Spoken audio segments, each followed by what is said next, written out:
네, 그럼 시간이 다 돼서 지금 저널클럽 오늘 할 텐데요. 오늘의 발표자분은 이제 저희 르블라의 임성현님께서 아시는 지인이신 김승욱 시니어 리서치 사이언티스트 엔비디아 토론토 AI 랩에 계시는 김승욱님께서 발표를 해주시겠습니다. 양력을 간단히 소개를 해드리자면 최근에 유니버시티 오브 토론토에서 PhD를 받으셨고요. 지도 교수님은 산야 피들러 교수님이십니다. 그리고 관심 연구 분야는 Content Creation with Generative Models and Exploring Their Internal Representations and Capabilities입니다. 오늘 발표하실 내용은 Diffusion Models for Content Creation and Perception에 대해서 좋은 내용 말씀해 주시겠습니다. 네, 감사합니다. 박수. 네, 소개 감사드립니다. 말씀 주신 것처럼 제가 주로 연구했던 분야는 이제 비주얼 도메인, 이미지나 비디오 같은 비주얼 도메인에서 생성 모델을 사용해서 컨텐트 크리에이션을 하는 연구가 주요 분야였는데요. 그래서 오늘은 그 비주얼 도메인에서 가장 많이 쓰이는 제너레이티브 모델인 디퓨전 모델을 이용한 디퓨전 모델스 for 컨텐트 크리에이션으로 이야기해 보겠습니다. 요새 이제 이미지 생성 모델이 만드는 이미지들의 퀄리티를 보면 엄청나졌죠. 사실 이제 이런 거를 보면은 이게 사람들이 포토샵으로 한 땀 한 땀 만든 건지 아니면 뭐 생성 모델이 만들어낸 건지 구분하기 힘든 그런 수준까지 왔습니다. 그런데 한 10년 전만 해도 퀄리티가 굉장히 좋지 않았습니다. 10년 전에 베리셔널 오토 인코더나 겐 모델이 처음 나왔을 때 이런 식의 흑백의 사람의 얼굴을 만드는 그 정도 수준에 지나지 않았죠. 2016년에 픽셀 RLN 모델이 처음 나왔을 때 이때부터는 좀 칼라 이미지 그리고 또 여러 가지 클래스의 개나 고양이 같은 여러 가지 클래스의 이미지들을 모델링하기 시작했었는데요. 근데 보시는 것처럼 이때만 해도 뭐 사실 알아보기 힘든 그런 이미지들을 만들어냈습니다. 사람들이 조금 놀랄 만한 생성 모델은 2018년에 스타일겐이 첫 모델이 아닐까 생각합니다. 이때는 이제 꽤 그럴듯한 사람들의 얼굴을 만들어내기 시작했는데요. 이때까지만 해도 사실 잘 됐던 거는 이렇게 굉장히 정형화된 데이터에 대해서만 작동을 잘했습니다. 사람 얼굴 같은 경우는 이렇게 눈, 코, 입을 기준으로 모든 트레이닝 데이터셋을 노멀라이즈 했을 때 그런 데이터 디스트리뷰션을 생성 모델이 잘 모델링 했었습니다. 2020년에는 저희가 오늘 알아보고자 하는 디퓨전 모델에 지금 가장 많이 쓰이는 그 형태인 DDPM 모델이 나왔고요. 이때 굉장히 초창기 모델인데도 불구하고 겐 모델과 비슷한 퀄리티의 아웃풋을 보여주었습니다. 2021년에는 오픈 AI 델리라는 모델이 나왔는데요. 이때부터는 이렇게 컨디셔널 제너레이션 모델들이 유행을 하기 시작했습니다. 텍스트 이미지 같은 거죠. 그래서 이거 같은 경우에는 오픈 AI라는 글자가 적혀 있는 뭐 간판을 만들어줘 이런 식으로 프롬프트를 줬을 때 그거에 해당하는 이렇게 아웃풋을 만들어낼 수 있었고요. 이제 2022년에는 그런 텍스트 이미지의 디퓨전 모델 버전이 스테이블 디퓨전 모델이 나왔죠. 이때부터는 이제 디퓨전 모델이 거의 디폴트로 이런 이미지 생성 모델에 사용되기 시작했습니다. 그럼 이제 이 이미지 생성 모델들은 굉장히 잘 되고 있고 앞으로는 좀 더 완벽해질 일만 남은 것 같은데 넥스트 스텝들이 뭐가 있을까요? 오늘 제가 소개시켜드릴 연구는 이미지 도메인이 아닌 제가 좀 더 아직 연구가 필요한 그런 도메인에서 했었던 연구들 소개시켜드리려고 합니다. 3D 비디오 4D라는 그런 도메인에서 제가 했던 연구들 소개시켜드리려고 하고 일단 처음에 디퓨전 모델이 뭔지 백그라운드를 조금 짚어보고 넘어가겠습니다. 저희가 생성 모델을 컨텐트 크리에이션에 사용하는 가장 큰 이유 중에 하나는 이피션치 때문인데요. 생성 모델 전에 저희가 컨텐트 크리에이션을 어떻게 했는지 생각해 보면은 뭐 이미지 같은 경우는 포토샵을 썼을 거고 3D 같은 경우는 블렌더 같은 소프트웨어를 사용해서 사람들이 컨텐츠를 만들었었죠. 근데 그 과정 자체가 전문가들이 굉장히 많은 시간을 들여서 해야 되는 과정이었습니다. 근데 생성 모델이 하고자 하는 거는 이겁니다. 어떤 저희가 타겟하고 있는 데이터 디스트리뷰션이 있고 그 데이터 디스트리뷰션에 해당하는 트레이닝 샘플들을 가지고 있을 때 이 트레이닝 샘플들을 이용해서 뉴럴 네트워크 제너레이티브 모델을 학습시키고 이 학습된 제너레이티브 모델을 가지고 샘플링을 하면은 저희가 원하는 데이터 디스트리뷰션에 해당하는 그런 샘플들이 생성이 되게 됩니다. 그래서 일반적으로 어떤 프라이어 디스트리뷰션을 정의를 하고요. 여기서 프라이어 디스트리뷰션은 주로 뭐 스탠더드 가우시안 디스트리뷰션 같은 게 사용이 되죠. 그래서 이 프라이어 디스트리뷰션에서 랜덤한 노이즈를 생성해내고 이 랜덤한 노이즈가 뉴럴 네트워크 제너레이티브 모델에 들어갔을 때 저희가 원하는 이렇게 아웃풋을 만들어내게 됩니다. 그리고 이 과정에서는 이제 컨디셔닝 인풋이 들어갈 수 있겠죠. 텍스트 이미지 같은 경우는 이렇게 텍스트가 컨디셔닝 인풋으로 들어가게 되고요. 그래서 이 컨디셔닝 인풋에 해당하는 아웃풋을 이 노이즈에 기반해서 만들어내게 됩니다. 그리고 이렇게 뉴럴 네트워크를 돌리는 과정 자체는 사람이 일일이 이렇게 컨텐츠를 만드는 것보다 훨씬 빠르죠. 뭐 요새 디퓨전 모델 같은 경우는 1, 2초 만에 이렇게 이미지를 만들어낼 수 있습니다. 그러면 이제 생성 모델의 한 종류인 디퓨전 모델에 대해서 간략하게 알아볼 텐데요. 디퓨전 모델은 이렇게 두 가지 프로세스로 이루어져 있습니다. 일단 왼쪽을 저희가 타겟하고자 하는 데이터 디스트리뷰션이라고 하고 이 오른쪽을 저희가 노이즈를 샘플링할 프라이어 디스트리뷰션이라고 해보겠습니다. 그럼 첫 번째 여기 쓰여진 forward diffusion 프로세스는 데이터 디스트리뷰션을 점점 망가뜨리는 프로세스입니다. 이 데이터를 점점 망가뜨려서 저희가 노이즈를 샘플링할 프라이어 디스트리뷰션에 수렴하게 만들어주는 프로세스가 이 첫 번째 forward diffusion 프로세스입니다. 그리고 두 번째는 그거의 반대를 배우는 건데요. 이 첫 번째는 저희가 수식적으로 정의를 해놔서 데이터를 점점 망가뜨리게 해서 프라이어 디스트리뷰션으로 수렴이 되게 만들 거고 이 두 번째 리버스 디노이징 프로세스에서는 그 망가뜨리는 프로세스의 반대를 배웁니다. 그래서 노이즈 디스트리뷰션부터 저희가 데이터 디스트리뷰션으로 갈 수 있는 거죠. 그래서 이게 생성을 해내는 그 패스고 이게 저희가 관심이 있는 데이터를 생성해내는 그 프로세스입니다. 그럼 이제 각각 프로세스를 좀 더 살펴보면요. 중간에 질문 있으시면 그냥 바로 편하게 해주시면 돼요. 일단 왼쪽에 데이터 디스트리뷰션의 샘플을 x0라고 하고 이 아래와 같은 망가뜨리는 과정을 캐피탈 T만큼 반복합니다. 그래서 x0부터 x1, x2 이렇게 쭉쭉 가서 x 캐피탈 T까지 가는 거죠. 그래서 이 망가뜨리는 과정이 어떻게 디파인 됐는지 보면은 이제 xt-1이 주어졌을 때 xt의 디스트리뷰션은 이렇게 가우시안 디스트리뷰션으로 정의를 합니다. 여기서 이제 보시면은 요 베이타 t가 만약에 0보다 크고 1보다 작으면은 xt-1의 정보를 조금 망가뜨리죠. 이게 민이니까. 그러니까 xt-1에서 xt로 갈 때 xt-1의 정보를 조금 망가뜨리고 요 베이타 t만큼에 해당하는 노이즈를 에디션을 합니다. 그래서 요 그림을 보시면 직관적으로 이해하시기 편한데요. 여기 전 타임 스텝에서 다음 스텝으로 갈 때 전 타임 스텝의 인포메이션을 조금 디스트로이하고 노이즈를 에디션하는 식으로 계속 이 과정을 반복해서 결국에 이게 랜덤 노이즈인 프라이어 디스트리뷰션으로 수렴하게 만들어주는 프로세스가 이 forward diffusion 프로세스입니다. 그래서 여기서 이 베이타 t 같은 경우는 사람들이 이제 수학적으로 정의를 해가지고 이 프로세스를 캐피탈 T만큼 반복했을 때 프라이어 디스트리뷰션이 되게 그래서 X0가 주어졌을 때 X 캐피탈 T의 디스트리뷰션은 이렇게 스탠다드 가우시안이 되게 이렇게 수학적으로 정의해 놓은 컨스턴트가 이 베이타 T입니다. 질문이 있는데요. 예.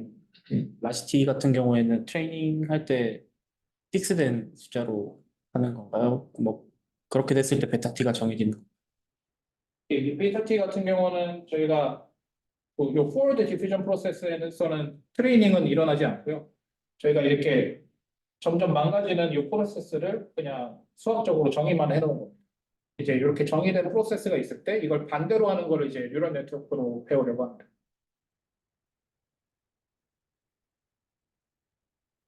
그래서 이제 이거는 좀 이따 로스 펑션에서 쓰일 거라 잠깐 알아보면은 이제 x0에서 시작해서 어떤 랜덤한 타임 스텝 t로 갈 수 있는지를 알아보면 그러니까 x0가 줬을 때 어떤 t, xt로 갈 수 있는지를 보면은 이렇게 디스트리뷰션이 이거는 디리베이션이 될 수 있거든요. 그래서 이게 다 가우시안이기 때문에 xt-1 given xt-1, xt의 디스트리뷰션을 쭉 전개해 보면은 x0가 주어졌을 때 xt의 디스트리뷰션은 이런 식으로 또 가우시안으로 표현될 수 있습니다.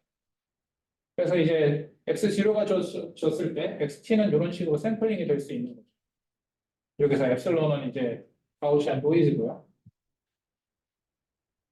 그럼 이렇게 데이터를 망가뜨리는 프로세스를 정의를 했고, 이제 다음에 이제 저희가 배우고자 하는 리버스 디노이징 프로세스를 볼 텐데요.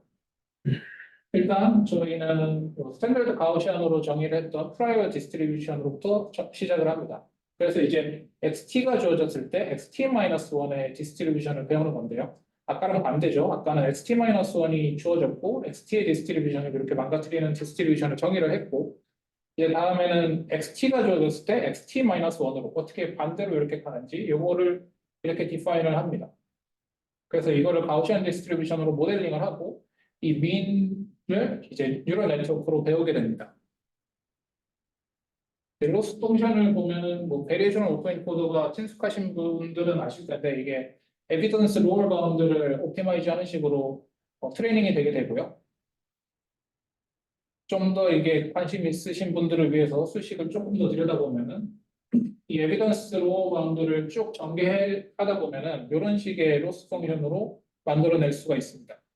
그래서 여기서 보시면은 저희가 관심 있는 거는 요거죠. XT에서 XT-1으로 가는 요 디스트리뷰션. 요거를 배우고자 하는데요.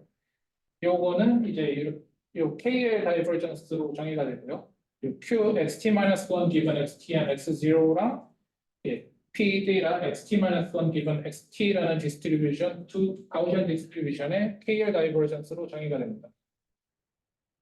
그리고 여기서 보여지는 XT-1 given XT and X0는 이것도 가우시안 디스트리뷰션이기 때문에 베이스로를 사용하게 되면 이런 식으로 디리베이션이 될 수 있는데요. 그리고 자세한 거는 모르셔도 되지만 어쨌든 일단 요 포스테리어 디스트리뷰션이 가우시안으로 이렇게 나타내어질 수 있기 때문에 요 KL 다이버전스는 두 가우시안 디스트리뷰션 간의 다이버전스를 구하는 거기 때문에 굉장히 간단한 폼으로 이렇게 로스 펑션이 정의가 될 수 있습니다. 그 두 디스트리뷰션의 미인의 차이를 줄여주는 간단한 식으로 이렇게 로스 펑션이 나오게 되고요. 이제 아까 제가 말씀드렸던 X0에서 XT까지 한 번에 샘플링 할 수 있는 그 수식이 있었죠. 그거를 이용해서 요 뮤에 해당하는 부분을 좀 더 간단한 폼으로 나타낼 수 있습니다.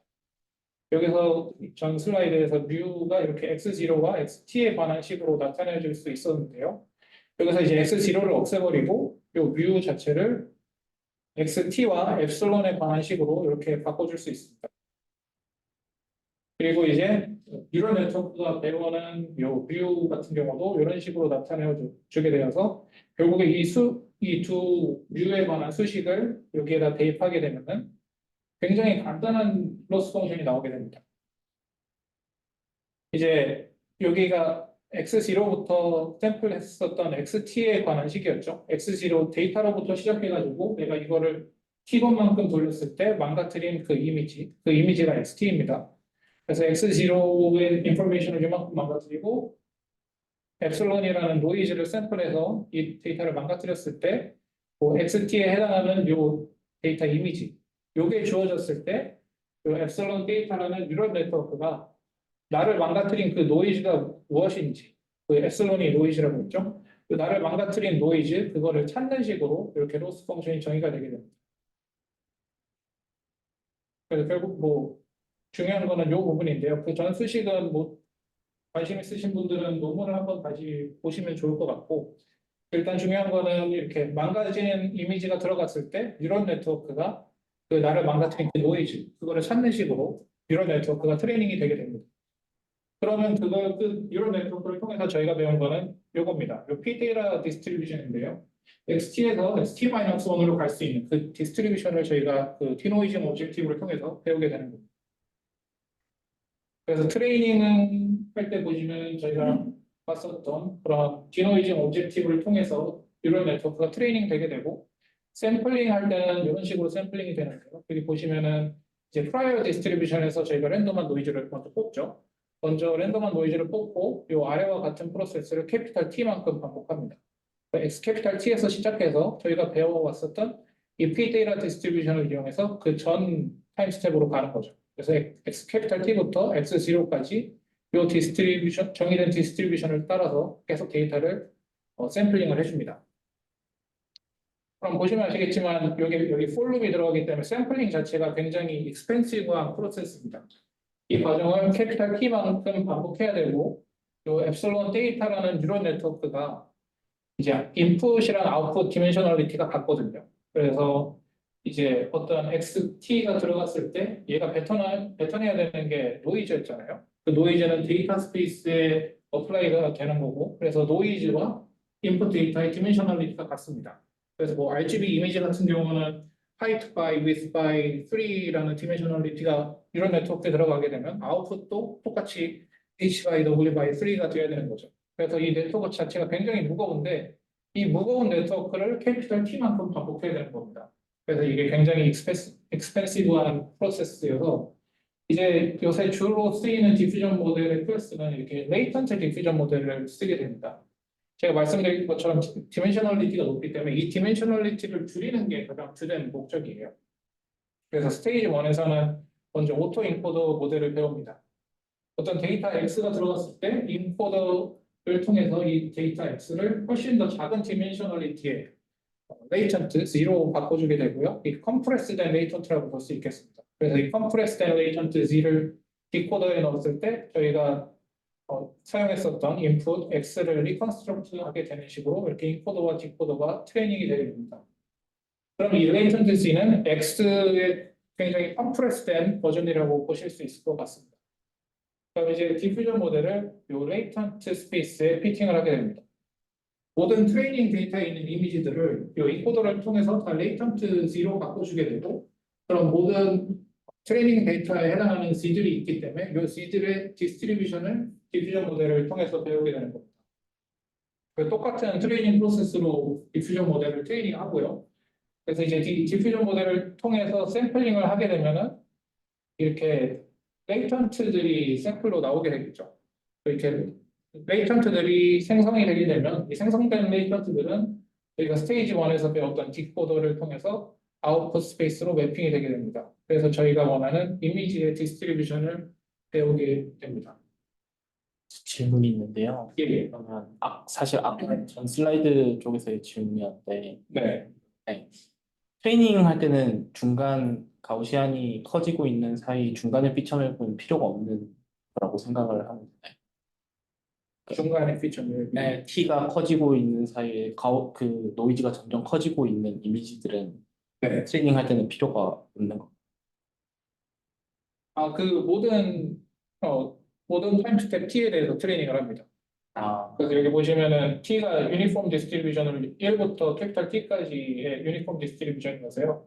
랜덤한 타임 스텝 T를 샘플하게 되고 그 타임에 대한 디노이징 오브젝티브를 하게 됩니다. 예. 그러면 결국은 T만큼 쪼갠 다음에 그 델타 T만큼 노이즈나 디스트럭션이 일어나는 것들을 복원하는 걸 추정하는 거잖아요. 네. 복원을 추정을 잘하기 위해서 기존에 망가뜨리기 전 데이터를 가지고서 예. 내가 잘 복원하고 있는지를 보고 네. 그걸 가지고 학습을 한다라고 예. 이해하면 되는 거고. 예, 맞습니다. 그러면은 이게 T가 많이 필요한 이유는 네. 갑자기 많이 노이즈가 끼거나 네. 갑자기 완전 노이즈에서 갑자기 명확한 이미지로 바꾸는 게 어려우니까 네. T를 쪼개서 그 차이를 적게 만들면은 학습이 쉬우니까 네. 그렇게 해서 T로 쪼갠다고 보면 돼요.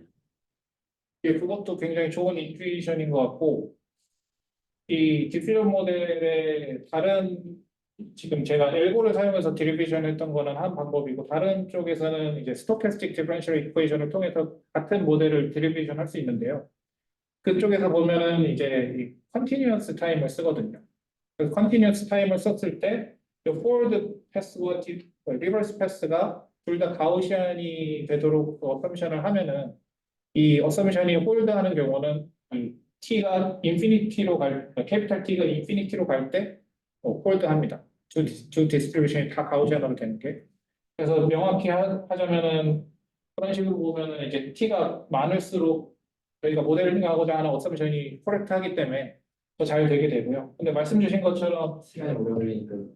예, 네. 그거 이제 디스크리타이제이션을 하는 건데 이제 말씀 주신 것처럼 이제 각각의 스텝이 이제 작으면 작을수록 더 쉽죠. 어떻게 보면 이제 하나 그러니까 0에서 1로 가는 프로세스를 리버스하는 건 굉장히 쉽습니다. 조금 낀 노이즈가 어떤 건지 알아내는 건 굉장히 쉬운 프로세스니까 그런 인투이션도 사람들이 많이 학계에서도 논의하고 있습니다.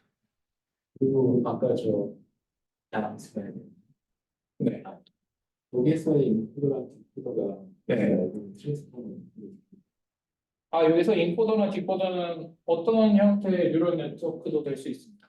어떤 형태든 사용할 수 있는데 중요한 거는 이제 이 가운데 요 레이턴트의 디멘션이 인풋보다는 훨씬 작아야 저희가 이피션시를 얻을 수 있는 거죠. 그거는 그런 피처 익스트랙션을 하는 의미의 뷰러렛을 네. 인코더와 디코더로 사용하면 된다. 네네. 그래서 작게 만드는 게 중요한 거다. 예, 그렇죠. 네네. 그 저게 이제 디멘전이 아까 네. 트리스 그거 네. 굉장히 인풋 데이터가 큰다는 말씀이시잖아요. 네네. 그럼 결국 예전 CNN처럼 네. 지금 LLM 같이 웨이트가 굉장히 큰 모델이 아니라 네. 인풋 데이터 사이즈가 큰 모델이고 네. 거기에서 컴퓨테이션이 많이 발생한다고 보면 되나요? 이 반대로 또 얘기하면 그 인풋 데이터가 크기잖아요. 예. 네. 그러면 지금 제너티브 언어 생성 모델처럼 네. 굉장히 메모리 바운드의 어플리케이션이 아니라 얘는 컴퓨팅 바운드 어플리케이션이라고 볼 수 있는. 그렇게 생각하실 수도 있을 것 같습니다. 뭐 여기서 이제 인코더나 디코더가 어떤 모델이 될 수도 있기 때문에 그 주어진 모델에 따라서 컴퓨테이션 리퀘어먼트가 다르긴 하겠지만 기본적으로 이제 X의 디멘셔널리티가 높으면 높을수록 컴퓨테이션은 많아질 수밖에 없으니까 네. 이거를 캐피털 T만큼 돌렸을 때는 굉장히 많은 컴퓨테이션이 일어나게 됩니다. 아까 말씀드린 것처럼 이 캐피털 T는 많으면 많을수록 정확해지기 때문에 여기에서 이제 트레이드 오프가 있다고 보시면 될 것 같습니다. 얼만큼의 캐피털 T를 놓을 것인지 또 얼만큼의 컴퓨테이션을 인코더와 디코더에서 쓸 것인지. 저걸 인코더를 강하게 적용해서 레이턴트를 매우 작게 만들면 또 네. 그건 잘안 되고. 그렇죠. 네, 여기서도 그래서 최대한 작게 만들지만 로스가 적게 이렇게 만드는 게 중요합니다. 그건 이제 경험의 영역이라고. 그렇죠. 예. 알겠습니다. 예. 네, 그래서 이제 디퓨전 모델과 레이턴트 디퓨전 모델에 대해서 이제 간략하게 알아보았고요. 제가 수행했었던 연구들은 대부분 이렇게 레이턴트 디퓨전 모델 프레임워크에 기반하고 있습니다. 처음 소개시켜드릴 연구는 3D 씬 제너레이션 연구인데요. 이제 하나의 이미지가 아닌 어떤 3차원의 공간을 만들어내는 연구입니다. 그래서 3차원의 공간을 만들었다는 거는 이 만들어진 공간에 카메라를 놨을 때 저희가 카메라를 움직이면서 그 공간을 렌더링을 할 수 있다는 말인데요. 그래서 보시는 것처럼 이렇게 360도로 카메라를 돌렸을 때, 뭐 게임이라고 생각하시면 편한데요. 게임에서 캐릭터를 이렇게 돌렸을 때 다른 씬이 렌더링이 되죠. 그런 것처럼 이제 그런 것이 가능한 3차원의 공간을 만드는 게 목표인 연구입니다. 근데 이제 3차원 데이터 같은 경우는 뭐 이미지 같은 데이터보다 훨씬 얻기가 어렵습니다. 이미지 같은 경우는 뭐 수십억 장을 저희가 인터넷에서 가져오면 되지만 3차원 데이터 같은 경우는 그렇게 많지도 않고 또 이 논문에서 저희가 주로 모델링했던 이런 아웃도어 씬 같은 경우는 데이터가 더 적습니다.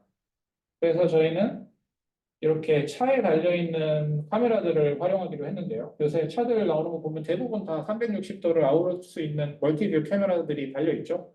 그래서 그 카메라에 캡처된 데이터를 가지고 3차원의 공간을 만드는 생성 모델을 트레이닝 하려고 합니다. 그래서 저희 모델은 이렇게 크게 세 가지 스테이지로 나누어져 있는데요.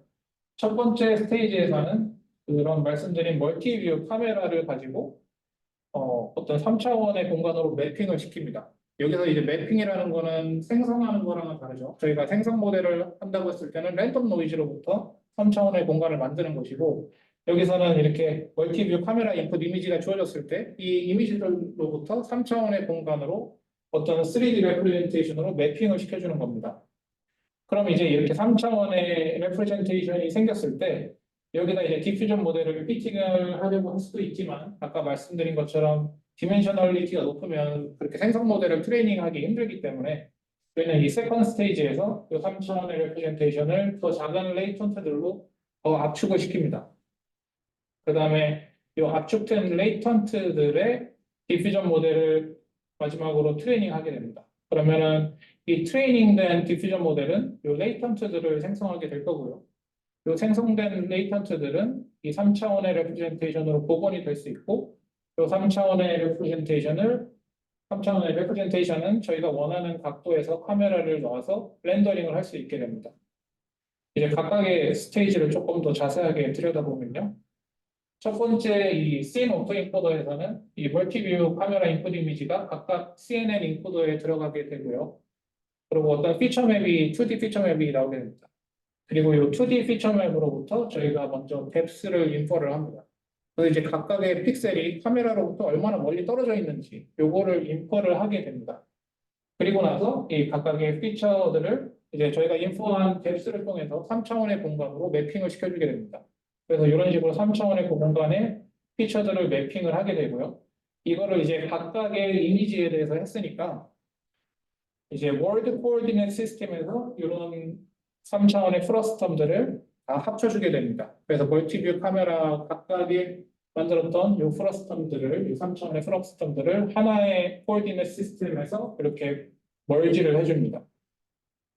그럼 이게 저희가 이제 갖고자 하는 3차원의 레프레젠테이션이 되고요. 저희는 복셀 레프레젠테이션을 썼는데, 복셀은 친숙하지 않으신 분들도 많을 것 같은데 이게 픽셀의 3차원 버전이라고 생각하시면 됩니다. 그래서 이제 3차원의 그리드가 있다고 생각하시면 될 것 같고요.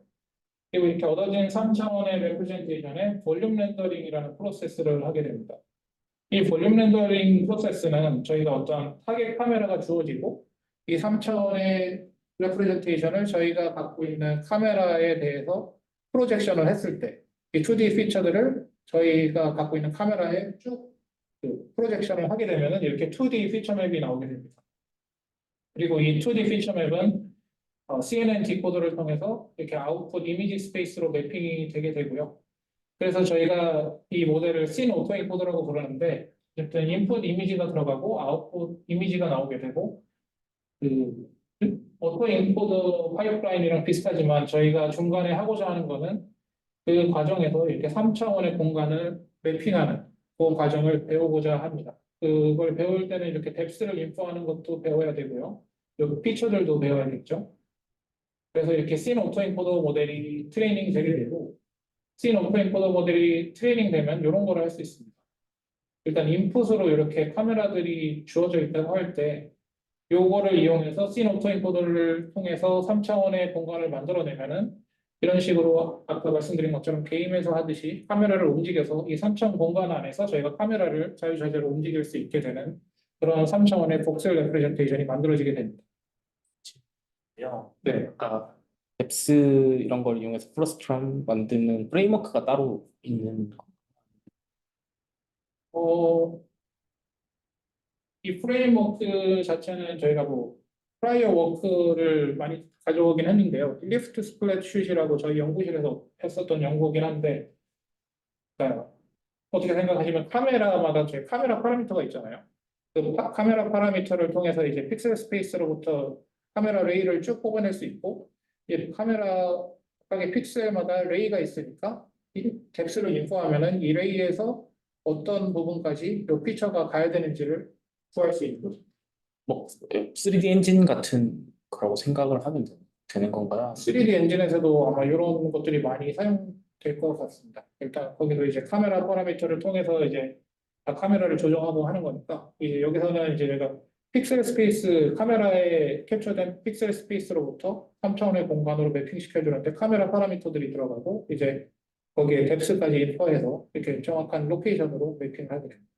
그러면 뭔가 상용 3D 엔진 같은 건 아니고 프라이어 워크에서 이제 하셨던 걸로 연관이 된 거라고. 이거는 어쨌든 결국에 뉴럴 네트워크를 통해서 뎁스를 인포하고 피처를 인포해서 3차원의 공간을 만드는 거기 때문에 이건 3차, 그러니까 3D 엔진이랑은 조금 다른 파이프라인이라고 보시면 될 것 같습니다. 감사합니다. 저도 질문이 있는데요. 그러면 네. 이거를 할 때는 처음부터 차량에서부터 직접 데이터를 모아서 하신 건가요? 아니면 이런 데이터셋이 구성되어 있는 게 있을까요?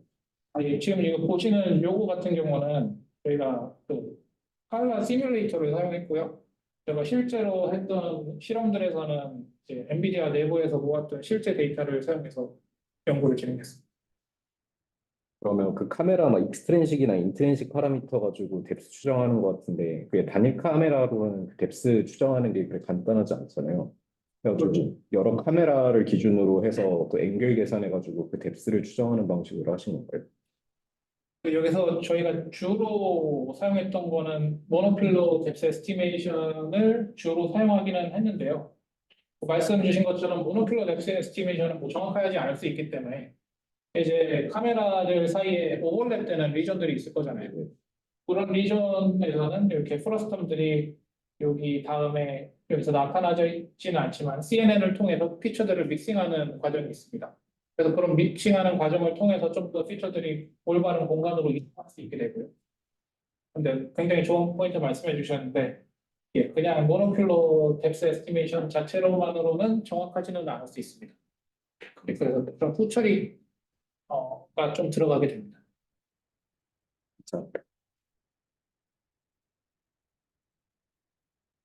그러면 이제 씬 오토인코더를 이용해서 이렇게 3차원의 공간으로 매핑을 했고요. 3D 복셀 레프레젠테이션을 이제 두 번째 레이턴트 오토인코더에서는 좀 더 작은 레이턴트들로 이제 컴프레스를 하려고 합니다. 첫 번째 오토인코더에서 얻어진 복셀들이 인풋으로 들어가게 되고요. 레이턴트 오토인코더의 인코더를 통해서 이 작은 레이턴트들을 매핑하게 되고 이 레이턴트들은 디코더를 통해서 원래 복셀 레프레젠테이션을 리컨스트럭트 하게 됩니다. 그래서 이제 이 레이턴트 오토인코더는 리컨스트럭션 로스로 트레이닝 되고요. 복셀이 들어가고 복셀이 나오니까 요거 두 개가 같아지도록 트레이닝을 하는 거죠. 그래서 그 과정에서 이 작은 레이턴트들을 매핑하는 그 인코더를 배우게 됩니다. 그럼 여기까지 왔으면은 이제 저희가 멀티뷰 카메라부터 시작해가지고 이 작은 레이턴트들을 만드는 과정까지 왔습니다. 이제 여기서 이제 디퓨전 모델을 통해서 이 레이턴트들의 디스트리뷰션을 배우게 됩니다. 저희는 이런 식으로 모델링을 했는데요. 하이라키컬하게 모델링을 했고요. 이 하이라키컬하다는 뜻은 이런 식으로 보시면 편할 것 같은데 일단 첫 번째 디퓨전 모델은 이 1D 레이턴트, 이 G라고 나타내져 있는 이 1D 레이턴트를 생성해내는 디퓨전 모델을 먼저 트레이닝합니다. 그리고 이제 두 번째 디퓨전 모델은 이 G에 컨디션 돼서 두 번째 레이턴트인 C를 만들어내는 거를 트레이닝하게 되고요. 마지막에는 G랑 C에 컨디션 돼서 이 F라는 레이턴트를 만들어내는 그 디퓨전 모델을 세 가지 모델을 이렇게 하이라키컬하게 트레이닝을 했습니다.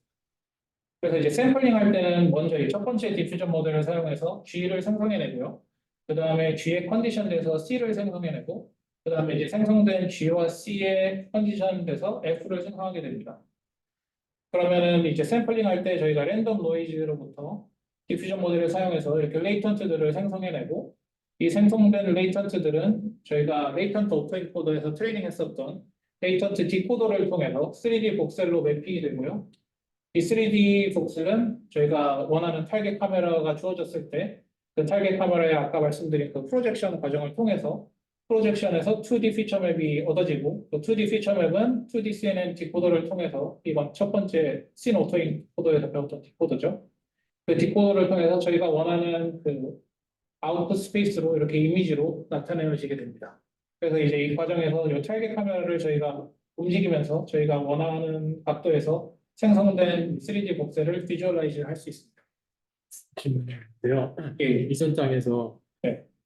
GCF에 대해서 좀 더 자세하게 설명을 해주시면 좋을 것 같은데 왜 세 개가 필요한지 그냥 C만 필요하면 되는 게 아닌가?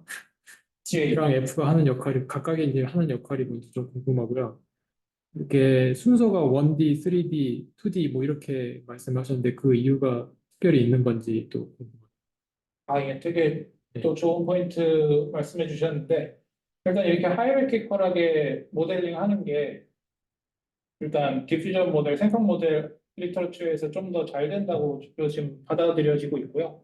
그 이유는 어떻게 보시면 요 1D 벡터를 모델링하는 디퓨전 모델을 트레이닝하는 거는 굉장히 쉽거든요. 1D 벡터라는 거는 뭐 여기서는 저희가 128 디멘션의 벡터를 사용했는데 그 벡터를 생성해내는 디퓨전 모델을 만드는 거는 굉장히 쉽습니다. 그래서 이거는 MLP로 트레이닝을 할 수 있고, 그러니까 굉장히 액큐레이트한 디스트리뷰션을 배울 수가 있어서 그 G라는 게 굉장히 액큐레이트하게 생성이 되게 되고요.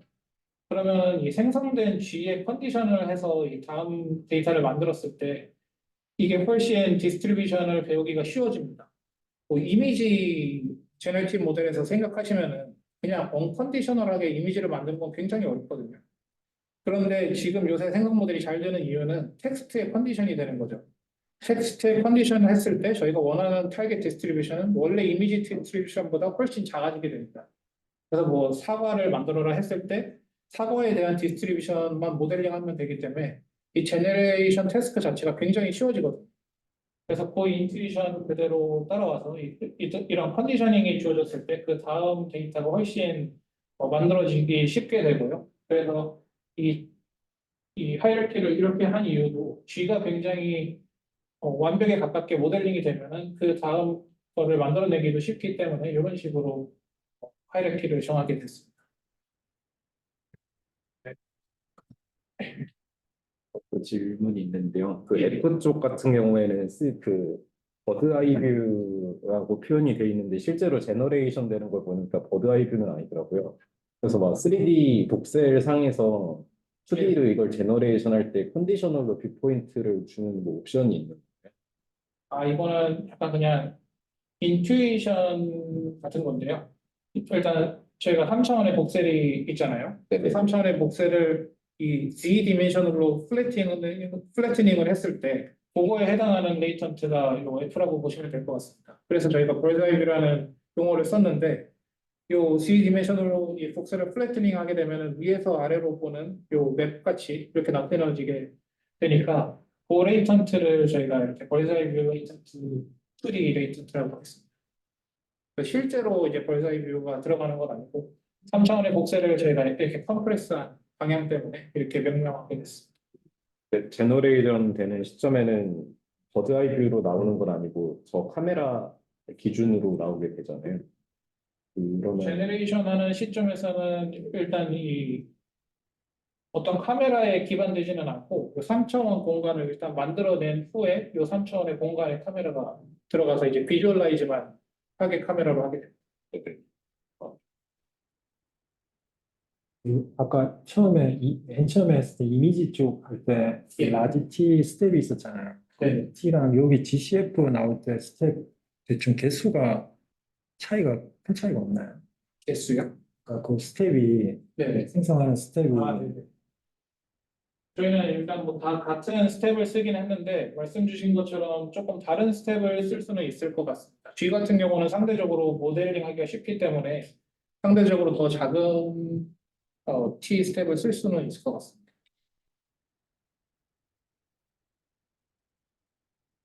하이어라키컬한 그 세 개의 모델의 파라미터는 다 동일한. 파라미터는 다 다르게 됩니다. 이 G 같은 경우는 MLP만 사용했기 때문에 파라미터 수 자체가 굉장히 작고요. 그 C 같은 경우는 3차원이기 때문에 이제 좀 3D 컨버전 레이어도 들어가게 되고 이제 이 2D F 같은 경우는 그냥 레귤러한 2D CNN을 이용해서 모델링했습니다.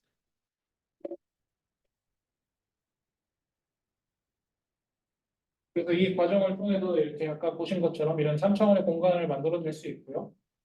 이 논문에서 또 보여주는 거는 이런 스타일라이제이션도 가능하다는 건데요. 어떤 이렇게 생성된 씬이 있을 때, 이 씬의 지오메트리는 그대로 가져가면서 이런 윈터나 미디벌 캐슬 같은 프롬프트가 주어졌을 때 이런 식으로 스타일을 바꾸는 것도 가능하다는 걸 보여줍니다. 그리고 아까 말씀드린 것처럼 복셀이 픽셀의 3차원 버전이기 때문에 두 가지 생성된 씬들을 합치는 것도 굉장히 쉽습니다. 그래서 이제 뭐 두 가지 다른 이미지가 있다고 했을 때 그냥 반 잘라서 붙이면 어쨌든 하나의 이미지가 나오긴 하잖아요. 그런 것처럼 이제 여기서 위에 씬에서 이 가운데 부분에 해당하는 차들을 가져오고 이 아래 씬에서 백그라운드를 가져와서 이렇게 두 가지 복사를 합쳐놨을 때 이렇게 차들은 위에 씬에서 오고 백그라운드는 아래 씬에서 오는 이렇게 씬을 합치는 것도 가능하다는 것도 보여줍니다. 보시면 아시겠지만 아직 퀄리티가 뭐 이미지 모델에 비해서는 훨씬 떨어지는데요. 10년 전에 이미지 모델이 어땠는지 생각해 보면은 이제 3D 모델도 아마 제 생각에 2, 3년 안에 엄청난 퀄리티의 모델이 나오지 않을까 생각하고 있습니다. 그리고 다음 소개시켜 드릴 연구는 비디오 제너레이션 연구인데요. 시간이 어떻게 돼요? 43년. 조금 빨리 진행해야겠네요. 이 두 번째 연구는 텍스트 비디오 연구였고요. 그래서 이거 같은 경우는 뭐 어떤 테디베어가 기타를 치고 있다 이런 프롬프트가 주어졌을 때 이런 식으로 동영상을 생성해내게 됩니다. 저희가 이 연구를 할 때 가장 큰 모티베이션은 이미지와 비디오는 사실 굉장히 비슷하다는 데 있었습니다. 비디오는 어떻게 보면 이미지의 시퀀스잖아요. 그래서 이제 프리트레인드 된 이미지 모델을 사용해서 어떻게 비디오 모델을 만들 수 있을까 하는 게 가장 주된 메인 모티베이션이었고요. 그래서 일단 이미지 디퓨전 모델을 보면은 이렇게 아까 보신 것처럼 노이즈된 어떤 이미지 XT가 들어가게 되고 요 엡실론 노이즈를 프리딕트하는 이런 이미지 모델이 프리트레인 돼 있다고 했을 때 요 프리트레인드 된 이미지 모델은 이미지는 굉장히 잘 만들어내는 그런 프리트레인드 된 모델입니다. 그 모델을 사용해서 저희가 이제 비디오 모델을 만들고자 하는데 당연하겠지만 저희가 뭐 N개 프레임을 이 프리트레인드 된 이미지 모델을 사용해서 생성을 해내면은 각각의 이미지들이 코릴레이션이 그렇게 크지 않은 이미지들이 생성되게 되겠죠. 근데 그런 코릴레이션이 크지 않은 이미지들을 생성해내는 이 이미지 모델들을 템포럴 얼라이먼트 레이어라는 이 초록색으로 나타내어진 부분들을 추가해가지고 얼라인을 시켜주게 됩니다. 그래서 여기서 이제 0부터 캐피털 N까지가 어떤 비디오의 프레임 넘버라고 해보겠습니다. 그러면은 원래는 이 패턴에는 그 엡실론들이 각각 코릴레이션이 크지 않은 이미지로 가는 그런 엡실론들이었다면은 그 템포럴 얼라이먼트 레이어를 통해서 디퓨전 모델을 같은 오브젝티브로 트레이닝하게 되면 여기서 X0 같은 경우에 원래는 그냥 이미지만 들어가는데 여기서는 이제 시퀀스 오브 이미지가 들어가는 거죠. 여기서 이제 어떤 비디오가 들어가게 되고 똑같은 디노이징 오브젝티브로 트레이닝 시킵니다. 똑같은 디노이징 오브젝티브로 트레이닝 시켰을 때 이 모델들이 뱉어내는 엡실론들이 하나의 비디오를 만드는 그런 프레임들의 시퀀스를 향해서 가는 엡실론들로 이렇게 얼라이먼트가 되게 됩니다. 그래서 이걸 시각화해 보면은 이렇게 되는데요. 원래는 이렇게 각각 다른 이미지들로 매핑이 되었던 노이즈들이 이렇게 하나의 비디오를 이루는 프레임들로 매핑이 되게 이 템포럴 얼라이먼트 레이어들이 도와주게 됩니다. 그래서 이런 식의 샘플들을 생성해낼 수 있었고요. 요거 같은 경우는 뭐 360도로 돌아가는 포도, 뭐 이런 거 같은 경우는 햄버거를 먹고 있는 다람쥐, 이런 식으로 프롬프트가 주어졌을 때 이런 식으로 비디오를 생성해낼 수 있었습니다. 그리고 아마 많은 분들이 보셨겠지만 그 2월 달에 오픈 AI에서 이 소라 모델이 나왔죠. 엄청난 모델이 나왔는데 사실 이것도 뜯어보면은 결국 저희 프레임워크를 거의 그대로 사용했고 당연히 그 오픈 AI에서 이제 엔지니어링적으로 굉장히 많은 부분을 발전시켰지만 어쨌든 근본적인 프레임워크는 비슷하다고 생각하시면 될 것 같고 이제 저희 모델이 나왔던 게 작년 CVPR이었고 요 오픈 AI가 소라를 발표한 게 2월 달이었으니까 거의 한 1년 남짓한 시간에 요만큼 퀄리티의 점프가 이루어졌다고 보시면 될 것 같습니다. 그래서 뭐 비디오 모델도 엄청난 발전이 있었고 또 이제 엄청나게 1년 후에는 또 어떤 모델이 나올지 궁금하게 됩니다. 질문인데요. 예. 그러면 또 디퓨전 모델도 뭐 어떤 식으로 보면 스케일링 로우가 적용되는 분야라고 생각을 하면 되는 건가요? 아직까지는 그런 것 같습니다. 점점 더 많은 데이터를 사용해서 더 많은 GPU를 사용해서 트레이닝된 모델들이 나오고 있는데 퀄리티가 그대로 이제 쭉 올라가는 경향을 보이고 있습니다. 그러면 비디오 제너레이션 연구하셨을 때는 네. 어느 정도 GPU랑 데이터를 쓰셨는지도 말씀해 주시겠습니다. 저희 연구 같은 경우는 이게 제 기억으로는 A백 한 128개 정도로 트레이닝 했다고 알고 있고요. 데이터 같은 경우도 수천만 개의 비디오를 사용했다고 알고 있습니다. 근데 소라 같은 경우는 뭐 사실인지는 모르겠는데 정말 천문학적인 돈이 들어갔다고 하더라고요. 이거 데이터셋을 만들고 여러 데이터 소스에서 가져오고 이거는 또 데이터셋을 만드는데 실제로 3D 엔진을 사용해서도 만들었다고 하고요. 그래서 여러 가지 데이터 소스를 굉장히 많은 인적 자원과 자본을 투자해서 만들고 엄청난 양의 컴퓨팅을 통해서 트레이닝했다고 알고 있습니다. 프라에서 보여준 저 영상 퀄리티 해상도 말하는 되게 네. 좋아 보이는데 예, 저거는 다른 모델을 써야 되는, 그러니까 연구할 때 학습했던 모델을 단순히 네. 가져다가 쓸 수 없는 거고 다시 뭔가 그런 고해상도 영상의 트레이닝 데이터들을 가지고 학습을 다시 해야지 저걸 만들 수 있는. 제가 알기로 소라는 굉장히 여러 가지 다른 해상도의 그 데이터를 사용했고요. 저희는 컴퓨팅 리소스의 한계 때문에 다 데이터를 256 256 아니면 512 512로 축소를 해서 트레이닝을 했었는데 얘네들은 원본 비디오를 그대로 사용했어요. 원본 데이터 해상도가 굉장히 높았으면은 그 데이터까지도 다 모델링을 한 거죠. 그래서 굉장히 익스펜시브한 모델이지만 퀄리티는 또 엄청난 퀄리티를 보여주고 있습니다.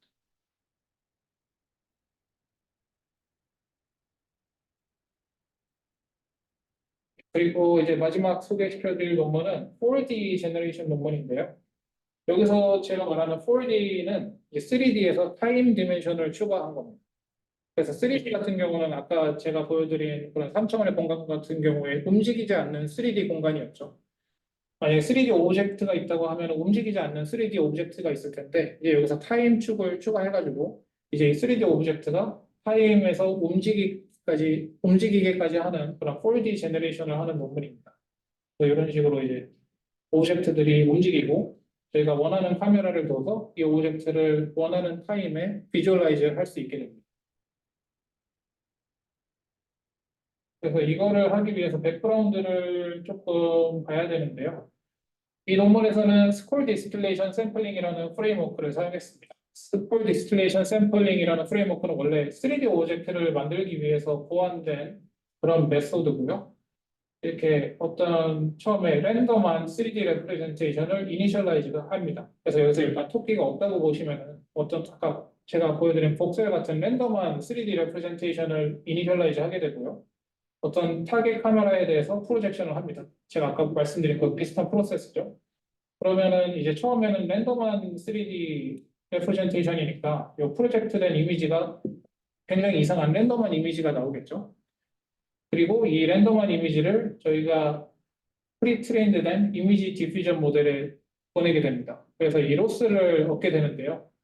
이 관심 있으신 분들은 로스를 자세히 들여다보시면 좋을 것 같은데 어쨌든 이 로스가 하고자 하는 거는 이 디퓨전 모델에 인풋된 이미지 자체가 이 디퓨전 모델이 익스펙트하고 있는 그런 하이 퀄리티의 이미지가 되도록 로스를 흘려주게 됩니다. 그래서 이 로스 그레디언트가 쭉 프로파게이트 돼가지고 이 3D 레프레젠테이션이 업데이트가 되게 됩니다.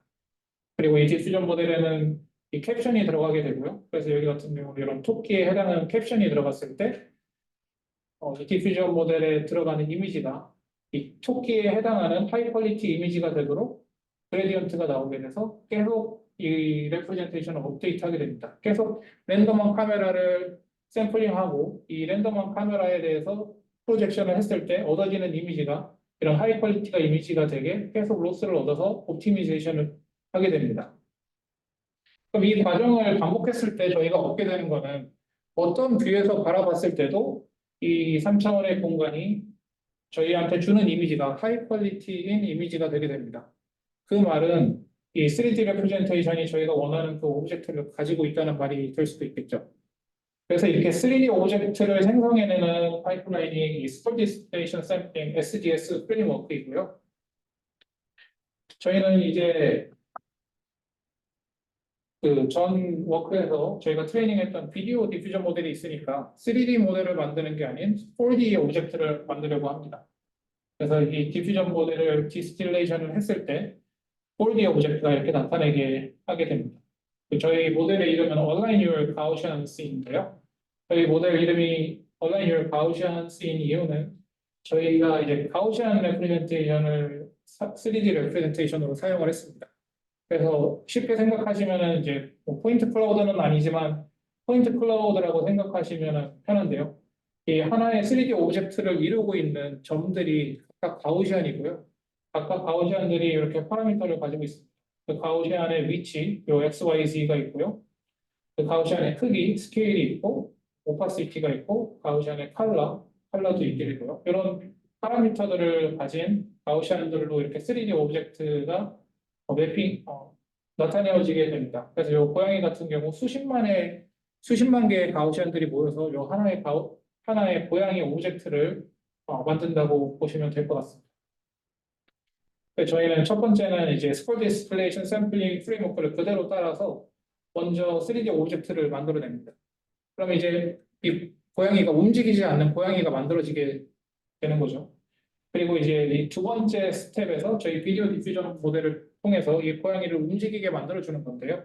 이 움직이게 만들 때 각각의 고양이의 가우시안의 포지션 XYZ 그리고 타임 타우가 이 디포메이션 필드 MLP라고 불리는 뉴럴 네트워크에 들어가서 이 각각의 가우시안이 어떻게 움직여야 되는지 타임 타우일 때 어느 포지션에 가야 되는지 그거를 배우게 되는 MLP를 트레이닝하게 됩니다. 그래서 이 XYZ가 타임 타우에 얼만큼 움직여야 되는지 요거를 나타내어주는 디포메이션 필드 MLP를 저희 비디오 디퓨전 모델을 디스틸레이션 하면서 배우게 됩니다. 그래서 아까 스컬 디스틸레이션 샘플링은 랜덤한 카메라를 계속 샘플링 해가지고 3D 오브젝트를 만들었었죠. 여기서는 이제 시퀀서 카메라와 그 카메라에 해당하는 타임을 샘플링을 합니다. 그래서 타임 타우 1부터 타임 타우 여기서 4까지 이렇게 쭉 샘플링을 했을 때 제가 렌더링하는 그 프레임 시퀀스들이 저희가 트레이닝한 비디오 디퓨전 모델이 expect하고 있는 그런 하이 퀄리티 비디오가 되게 계속 옵티미제이션을 해주는 겁니다. 그래서 어느 각도에서 봐도 어느 타임 시퀀스를 주어서도 계속 얘가 리얼리스틱한 비디오로 옵티미제이션 되게 된다면은 저희가 트레이닝하고자 하는 이 4D 레프레젠테이션이 어떤 정말 움직이고 있는 리얼리스틱한 4D 오브젝트가 되게 되는 거죠. 그래서 이런 식으로 이제 샘플링을 할 수 있게 되고요. 몽키가 베이스를 치고 있다, 아니면 뭐 볼케이노 이럽션 이런 식으로 프롬프트가 주어졌을 때 저희가 원하는 4D 레프레젠테이션을 생성할 수 있게 됩니다. 그리고 이런 식으로 이제 프롬프트를 바꾸면서 캐릭터를 조정을 할 수도 있는데요. 이렇게 이 캐릭터가 뛰다가 걷다가 춤추다가 이런 식으로 프롬프트를 바꿔주면서 캐릭터를 조정할 수도 있게 됩니다. 보시면 아시겠지만 이 퀄리티가 뭐 완벽하지는 않지만 이제 꽤 많이 올라와서 아마 실제로 이런 모델들이 게임 같은 데 쓰이는 날이 금방 오지 않을까 개인적으로 생각하고 있습니다. 그리고 가우시안 레프레젠테이션의 장점 중 하나는 이렇게 여러 가지 생성된 오브젝트들을 컴포지션하기 좋다는 데 있는데요. 여기 같은 경우는 저희가 뭐 이렇게 산타를 따로 만들고 눈사람을 따로 만들고 이 크리스마스 트리를 따로따로 만든 다음에 이렇게 한데 놓아서 하나의 씬을 이렇게 만드는 것도 가능하다는 것도 보여줍니다.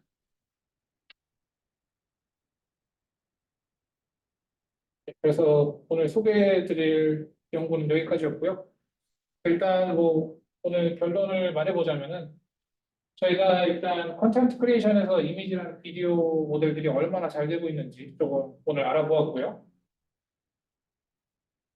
말씀드린 것처럼 이렇게 잘 되는 그런 모먼트가 3D랑 4D 도메인에서도 곧 올 거라고 생각합니다. 그리고 그렇게 생성 모델들이 잘 되기 시작했을 때, 그리고 지금 랭귀지 모델은 뭐 너무 잘 되죠. 그런 모델들이 서로 파운데이션 모델들이 결합하게 됐을 때 저희가 미래에 이제 일하게 될 방식이나 삶의 방식은 굉장히 많은 식으로 바뀌게 될 거라고 생각하고요. 이제 또 중요한 부분 중에 하나는 이런 생성 모델이 어떤 데이터 디스트리뷰션을 배운다는 거는 그 데이터 디스트리뷰션의 특성을 어느 정도 이해한다고 볼 수도 있을 것 같은데요. 소라 모델 같은 경우 뭐 물이 흐르는 이런 것들을 아직 완벽하게는 구현하지 못하지만 이런 물이 흐르는 거나 이런 물리학적인 성질을 좀 완벽하게 구현할 수 있게 곧 될 거라고 보는데 그렇다는 거는 이 디퓨전 모델이나 그런 생성 모델들의 함유된 그런 널리지들이 굉장히 세상을 이해하는 널리지를 가지고 있다는 뜻으로 해석할 수도 있어서 그런 것들을 어떻게 사용해서 이제 정말 제너럴 아티피셜 인텔리전스라고 하는 사람들이 그렇게 말하는 그런 AI 모델이 또 나오게 되지 않을까 생각하고 있습니다. 예, 감사합니다. 뭐 질문 더 있으시면 주시면. 질문이 있는데요. 예. 이게 맨 마지막 거나 아니면 그 3D 쪽에서 제너레이션 하는 거 보면 포인트 클라우드 같은 포인트 클라우드나 복셀 같은 개념을 쓰게 되면 연산량이 엄청나게 늘어나게 되잖아요. 혹시 거기서 사용하게 되는 차원이 어느 정도 되게 될까요?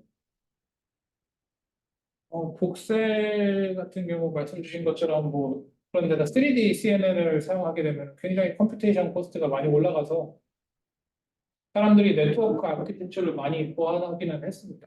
그래서 뭐 하나의 디멘션을 플래트닝 해가지고 각각의 디멘션을 플래트닝해서 컴퓨테이션을 할 수도 있을 거고요. 포인트 클라우드 같은 경우도 뭐 주위에 포인트 클라우드를 한 대 모아준 다음에 컴퓨테이션을 할 수도 있을 거고요. 그리고 가우시안 레프레젠테이션 같은 경우는 이런 씬 리컨스트럭션에 많이 사용되게 되는데요. 이거는 이제 각각의 포인트를 이용해서 뭔가를 인포한다기보다는 그 각각의 포인트를 옵티미제이션 해가지고 어떤 3D 씬을 만들어내거나 리컨스트럭션 하거나 이런 데 많이 쓰이고 있기 때문에 이런 데 쓰이는 이런 가우시안 레프레젠테이션 같은 경우는 저희 같은 경우는 한 10만 개에서 20만 개 정도의 가우시안을 사용했고요. 아마 이런 방 같은 거를 모델링 한다고 하면은 한 100만 개 정도 필요하지 않을까 생각합니다.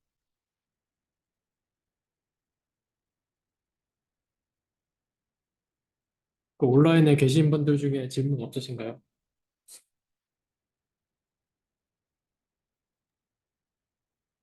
잘 들었습니다. 네, 감사합니다. 뭐 챗GPT 같은 것들은 엄청나게 이미 사용자들이 많아지고 있어요. 네, 의미는 쓸모있는 부분들이 나오고 있습니다. 네. 저런 이미지 생성이나 비디오 생성 등들은 얼마나 지금 시장이 큰 상황인 건지. 제 생각에는 굉장히 커질 것 같습니다. 아직은 크지는 않다고 생각하는데 실제로 소라 같은 모델을 이용해서 이제 광고 같은 거 제작하시는 분들도 나오고 있고 지금은 안 되지만 영화를 만드는 것도 너무 옵티미스틱하게 보는 걸 수도 있지만 한 10년 안에는 진짜 영화를 AI로 그냥 만들어낼 수 있을 거라고 저는 개인적으로 생각하고 있고요. 뭐 아니라고 생각하시는 분들도 많겠죠. 최근에 에스파 뮤비가 나왔는데 거기 AI로 만든 영상이 한 10초 정도 들어가고 네. 실제적으로 아직 완벽하지는 않아도 이렇게 조금씩 쓰이면서 뭐 이미지 모델 생각해 보면은 이게 기하급수적으로 좋아질 거기 때문에 아마 금방 쓰일 거라고 저는 생각합니다. 또는 이제 저희 랩뷰 만드는 회사이다 보니 예.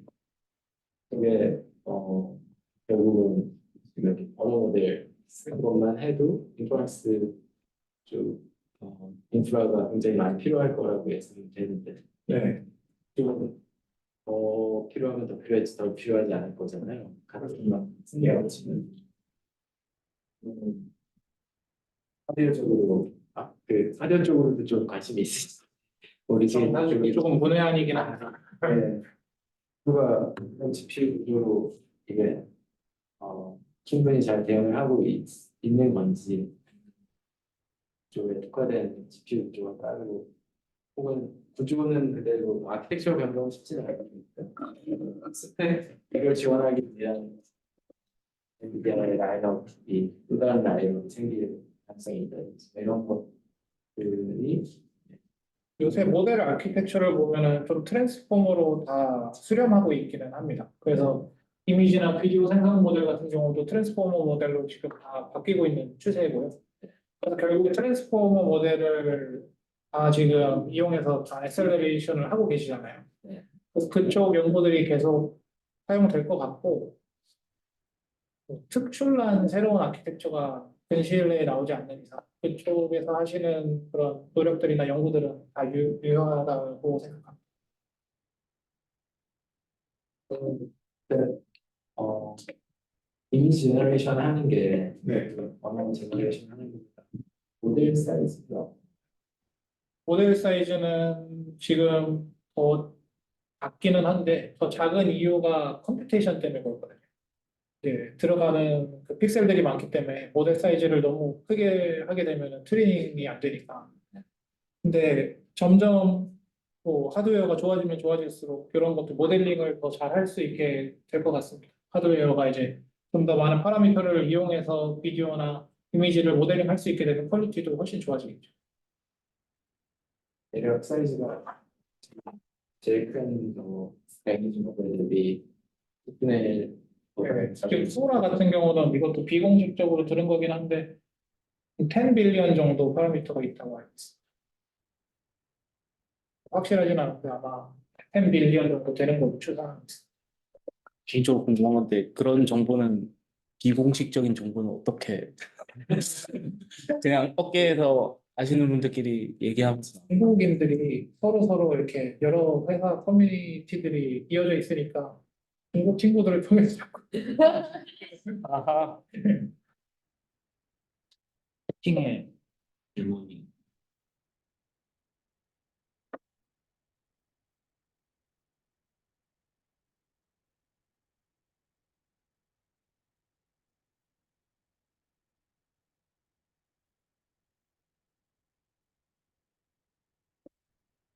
왜 뛰어났거든요. 아, 네. 이렇게 피직스 인포럼드로 모델링하는 연구들도 많이 하고 계시다고 알고 있고 엔비디아 내에서도 하고 있다고 알고는 있는데요. 이제 하시던 분들도 요새는 조금 이제 질문이 뭐라고 할까 조금 그쪽으로 괜히 많은 노력을 지금까지 쏟았나 하는 생각을 하시는 분들도 많이 생기는 것 같습니다.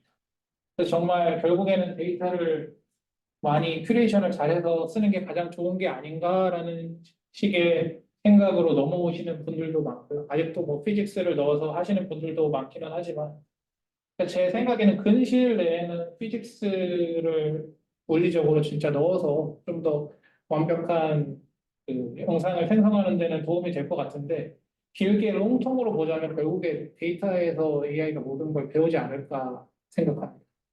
제가 전 직장에 있을 때 피직스 인폼드 뉴럴 네트워크를 좀 봤었는데 네. 약간 그런 느낌인 거예요. 라지 랭귀지 모델한테 문법을 알려주진 않잖아요. 네. 그런 느낌이에요. 그 문법도 말을 하다 보니까 생긴 거고 네. 피직스도 사실 우리가 자연 현상을 관찰해서 인간이 만들어낸 거기 때문에 네. 자연 현상을 그냥 더 관찰하는 게 네. 나을 것 같다는 생각이 저도 들어요. 저도 롱텀으로는 그렇게 가는 게 맞는 것 같습니다. 나비 스톡스 자체가 정확하지가 않은 네. 해가 없는 시기라서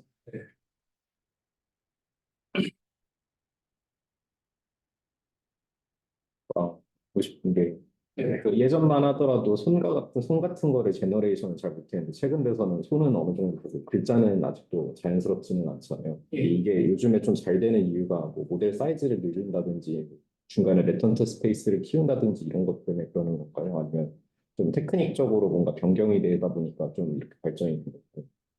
사실 제일 중요한 거는 데이터라고 생각하고 이제 데이터들이 좀 더 많이 모였고 또 랭귀지 모델처럼 레인포스먼트 러닝이 좀 들어가거든요. 그래서 사람들이 이게 자연스럽다, 안 자연스럽다 요 리스폰스를 모아서 모델을 파인 튜닝 하기 때문에 그 손 같은 경우도 그런 식으로 사람들의 데이터를 모아서 파인 튜닝 하게 되면 점점 더 잘 된다고 알고 있고요. 결국에는 데이터가 답인 것 같습니다. 물론 모델적으로도 조금씩 뭔가 임프로브는 계속 하고 있지만 데이터가 하는 게 제 생각엔 두면은 모델은 1이라고 생각합니다. 비디오 제너레이션 할 때 요즘에 나오는 거는 1080까지 되나요? 비디오 제너레이션 스테이블. 코라 같은 경우는 네, 된다고 알고 있습니다.